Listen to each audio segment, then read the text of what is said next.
पहुंच गए। त्रिकुटी पर बात चल रही है और जो गीता जी अध्याय नंबर 18 के श्लोक नंबर 66 के ऊपर अब ये केंद्रित हो गया सत्संग आज का। अब 5-7 मिनट का और सत्संग ध्यान से सुनना। अब जिसको ये तीनों नाम प्राप्त हो गए और अंतिम श्वास तक मर्यादा में रहेगा तो त्रिकुटी पर पहुंच जाएगा। 8वें अध्याय के 8, 9, 10 में ये स्पष्ट किया है कि जो उस परमात्मा की भक्ति करता है वो भक्ति की शक्ति से त्रिकुटी में प्राणों को अच्छी प्रकार स्थापित करके उस परमेश्वर के पास पहुंच जाता है। प्राण माने श्वास। तो त्रिकुटी पर जाकर के आप वहां एक मेला भरा होगा, जैसे इंटरनेशनल एयरपोर्ट समझो त्रिकुटी। और ये नकली पंथाड़े राधा स्वामी धन सतगुरु वाले ये बाद योगेश्वर वाले नो काम तो सीधे त्रिकुटी में धान लगा इन्हें कह खेगा बिना मेरा त्रिकुटी। और अब देखो त्रिकुटी इज ए नेशनल एयरपोर्ट। त्रिकुटी वो स्थान है जहां जाने से पहले बहुत सी फॉर्मेलिटियां उसने पूरी करनी पड़ती हैं। अपना एक वीजा बनवाना पड़ता है, पासपोर्ट बनवाना पड़ता है, नो ड्यू सर्टिफिकेट लेना पड़ता है, फिर इसका पैसा भी चाहिए ताकि वहां से किराया भी हो। वो व्यक्ति एयरपोर्ट पर जाता है और वहां से फिर कौन से जहाज कहाँ का टारगेट लेके गया फिर उसी की टिकट लेगा जाती वो। और ये जाप बताओ 5 काल के और बात बनाओ त्रिकुटी तो सीधे असी त्रिकुटी बचाते हैं। त्रिकुटी कोई बरवाड़ा का बस स्टैंड है, कोई पैदल चला जाए, कोई रिक्शा में बैठ कर पहुंच जाओ, वैसे चले जाओगे त्रिकुटी पे। उससे जाने के पहले तो पूर्ण संत चाहिए जो पासपोर्ट बनावेगा और फिर भक्ति का धन चाहिए ढेर सारा। वो भक्ति के बल से फिर चलेंगे आगे को। इन 3 नाम के मंत्र की जाप किया हुआ प्राणी त्रिकुटी पर पहुंचेगा। वहां क्या होगा, एक जैसे मेला भरा होता है सत्संग, तो वहां वो काल भी अपना जाल डालेगा। जैसे कोई राधा स्वामी पंथ का है तो राधा स्वामी वाले पंथ जो वर्तमान में उसका गुरु है ना, उसका रूप बनाकर काल वहां सत्संग कर रहा होगा। और जो धन धन सतगुरु वालों का वर्तमान में गुरु है और जो अब कोई मृत्यु को प्राप्त हो गया तो वो भी वहां इसका रूप धारण करके वहां काल अन्य रूप में वहां सत्संग कर रहा होगा। और वहां दयाल भी होगा इस दास के रूप में। फिर आप देखोगे ये कौन है, तरह स्वामी वालों का मंच है जो कहे छोड़ ये तो हैं, ये तो भ्रमित लोग हैं सारे। फिर आगे चलोगे आप, फिर देखोगे ये धन धन सतगुरु वाला रहे तो जमा करती भक्तिहीन, इनका ज्ञान है कोई नहीं इनके पास। फिर चलोगे आगे तो घूमते घूमते फिर देखें गुरु जी वो बैठे अपना तो वो रहा सत्संग, तो आ जाओ। उन्हें भी कहेंगे आ जाओ सत्संग सुनना, तुम आ जाओ। तो आप सीधे वहां आ जाओगे। और फिर जैसे आपकी कैसी आस्था होनी चाहिए, जैसी आज आपकी श्रद्धा इस दास के प्रति है वहां ऐसी ही होगी। एक सोपन हो, जैसे सोपन में होता है ना, सोपन में जैसा आप दिन में क्रिया करती हो तो सोपन में भी नहीं बोलोगे। फिर जैसे कोई रेडी पर कीड़े बेचता है और वो सारा दिन दे 10 के दर्जन 10 के दर्जन 10 10 के उल्टे सुलटे बोलने जाएगा। और रात ने भी नहीं बोल जाएगा कई बार पांड्या ले 10 के दर्जन 10 के दर्जन। तो जैसा अभ्यास उसने दिन में किया हुआ है रात को वही सोपन में उसको वो दृष्टिगोचर होता है। तो ऐसा आपने जो यहाँ अभ्यास कर रखा है गुरु जी के प्रति कितना आपका आकर्षण है, कितना उसमें श्रद्धा है, या आप दोष ही देखते रहते हो तो वहां भी ऐसे ही देखोगे तो वहां रिजेक्ट कर दिए जाओगे। आपको वहां तो एक सेकंड भी ना लगा, आपको उल्टा यहीं पड़े पाओगे। फिर वहां परमात्मा सत्संग सुनाकर आपको कहेगा भी आओ इधर चलते हैं। अब जैसी आपकी श्रद्धा होगी गुरु जी के साथ चलोगे। फिर कहां जाएंगे, धर्मराज के दरबार में ले जाओगा आपको। उस न्यायाधीश है यहाँ का के भाई ले अपना हमारा अकाउंट क्लियर कर, यहां से हम चाह रहे हैं अपने लोग को। तो वहां ओम नाम के का जो जाप आपने इस 3 मंत्र में कर रखे, ओम तत्सत, ये 3 मंत्र का जाप है। ओम और तत् ये सांकेतिक है, ये दास बताएगा। ये दोनों मिलकर 2 अक्षर का सतनाम बन जाता है। 2 अक्षर का ये सतनाम बनता है इसमें। और तीसरा और मिलकर ये सार नाम बन जाता है। उस परम अक्षर ब्रह्म का मंत्र है तीसरा। ओम ब्रह्म का, सरब्रह्म का सरपुरुष कहो और तत् ये सांकेतिक अक्षर पुरुष या अक्षर ब्रह्म कहो। जो तना रूप भगवान है संसार रूपी पेड़ का, और परम अक्षर ब्रह्म, वो परम अक्षर पुरुष कहो, वो मूल भगवान, ये सत मंत्र उसका है। अब तीनों को मिलकर एक ही साथ जाप करना है, फिर सतनाम अलग नहीं रहता। जब तीनों मंत्र मिल जाते हैं तो वो तीन मंत्र का इकट्ठा ही एक मंत्र बन जाता है।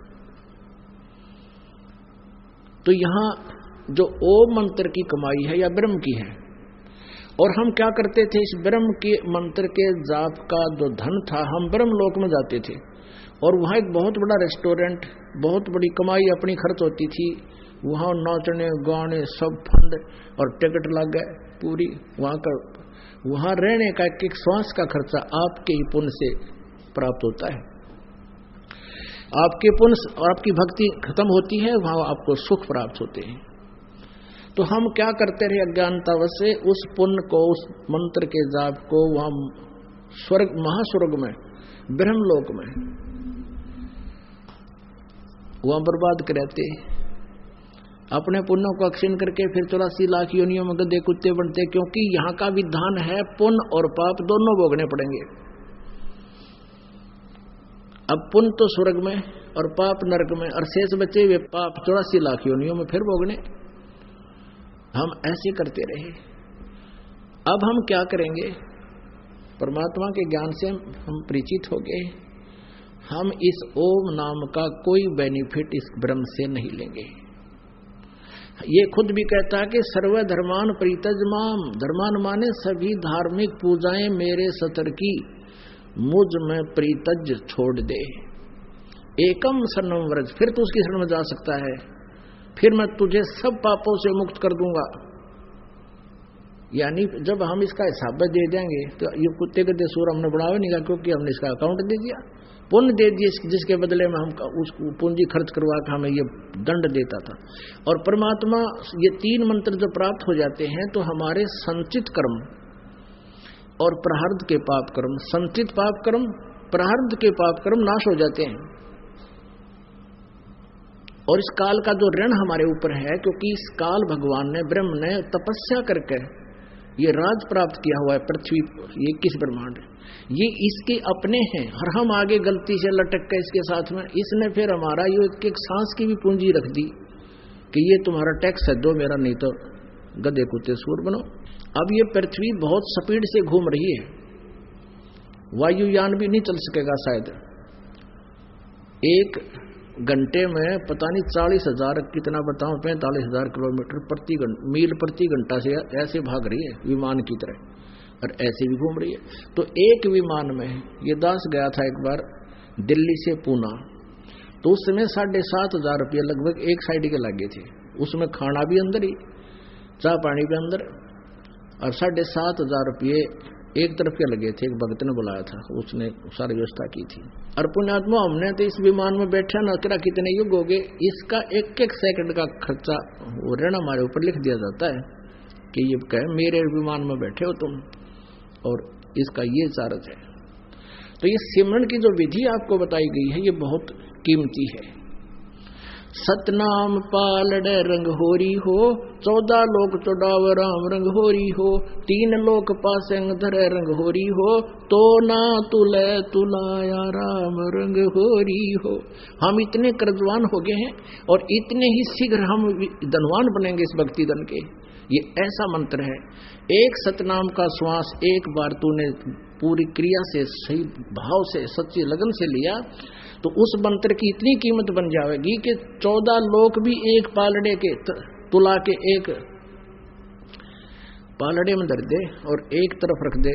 एक सांस की कीमत सतनाम की श्वास के द्वारा विधिवत प्राप्त दास से और वैसे नहीं। और 3 लोक पृथ्वी पाताल और स्वर्ग इनको तो पासंग रख दे, यानी वैसे बैलेंस करने के लिए थोड़ी सी कणक रख दिया कर। सौदा न्यारी कणक का होता है, कहते हैं तो ना तुला तुलाया राम रंगोरी, ईसा राम है। ऐसा मंत्र है ये हमारे भगवान का कि इस सतनाम की एक कीमत इतनी है। और आप फिर कितने कर्जवान हो, तो पुण्य तो हमें इस तरह हमारी भक्ति धन तो बढ़ेगा, और पाप परमात्मा के इस सतनाम में और सारनाम में शक्ति है कि हमारे पापों का नाश कर देता है। जब ही सतनाम हृदय धरो भयो पाप को नासे, जैसे चिंगारी अग्नि की भाई पड़े पुराने घासे। पाप तो परमात्मा का नाम मंत्र ऐसे फूक देगा जैसे पुराने घास से लाखों टन पड़ा हो, एक माचिस की सींक लगा दे, सारे का सवा कर राख बनाकर और चाल हवा उड़ा दे। तो ऐसे ये जब हम सतलोक में त्रिकुटी पर पहुंचेंगे, इस काल को ओम नाम के जाप की जो इसके सत्र की भक्ति है, यज्ञ हवन ये जो हम करते हैं, ये सारी इसको संभलवा देंगे। और अब परमात्मा कहेगा कि कर दे, अकाउंट क्लियर कर महाराज, तू रख अपना सारा।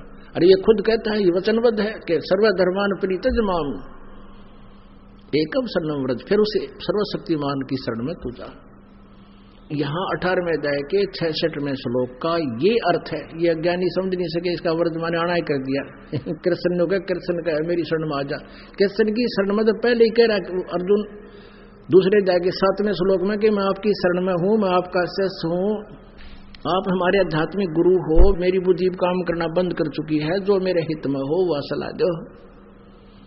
तो फिर न्यू कहने का क्या मतलब, मेरी शरण में आ जा तू। ये वर्ज माने जाना है, न अनर्स कर डाले। जैसे अंग्रेजी का शब्द गो होता है, गो माने जाना, और कहीं गो शब्द हो सेंटेंस में उसका अर्थ आना कर रहा है तो परिचित नहीं है उसके भाव से, वो गलत अनर्थ कर रहा है। ऐसे ही वर्ज माने गो जाना, और उसका अर्थ आना करना कम कर दिया, कम माने आना, ये व्यर्थ कर दिया। बिल्कुल अज्ञानी व्यक्ति कर सकता है। तो ये महाज्ञानी थे जिन्होंने गीता जी का अनुवाद को गलत कर रखा है।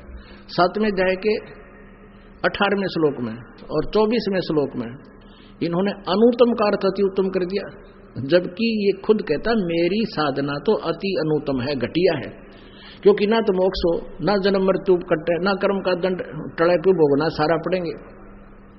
इसलिए तो कहा कि उस परमेश्वर की शरण में जा जिसकी कृपा से तू परम शांति को और सनातन परम धाम को प्राप्त होगा, जो परम अक्षर ब्रह्म है। तो इस प्रकार हम इस काल के जो ऋण से मुक्त होकर ओम नाम और अन्य जो साधना हम करते हैं, जैसे प्रथम मंत्र आपको देते हैं, 7 मंत्र का है, उसमें से फर्स्ट और लास्ट तो प्रभु का मंत्र अलग से साथ में इसलिए दिया जाता है कि मनमाने इस दौरान ही कोई मृत्यु हो जाए तो फिर भी मनुष्य जीवन कंपलसरी आपको होगा। और बीच के जो 5 मंत्र हैं, इनमें सब कमलों में बैठे ये ब्रह्मा जी, विष्णु जी, गणेश जी, इनके मंत्र हैं। इनसे ऋणमुक्त होना हमने यहाँ से, तब हम त्रिकुटी पा पाएंगे। यहाँ है त्रिकुटी, यहाँ नहीं है, पीछे से आकर यहाँ आके त्रिकुटी है। यहाँ तो वैसे संकेत किया जाता है कि इसके बैक में यहाँ पर है, तो तब हम त्रिकुटी पहुंच सकेंगे जब नीचे से फ्री हो लेंगे, सब ऋण मुक्त हो जाएंगे। तो प्रथम मंत्र आपको यहाँ से क्लियर कराएगा, और फिर सतनाम का जो प्रथम मंत्र है ओम, ये आपको काल से छुटकारा दिलाएगा। और फिर जो दूसरा मंत्र है तत्, अक्षर ब्रह्म का, अक्षर पुरुष का, जो 7 संघ ब्रह्मांड है जिसके, उसके ब्रह्मांडों से पार होना, उसने उसका चार्ज मांग रखा हमारे से। तो जो तत् मंत्र है सांकेतिक, ये दास आपको बताएगा, उसकी कमाई फिर आगे उसको देंगे, तब वो हमें अपने ब्रह्मांडों से बाहर जाने देगा।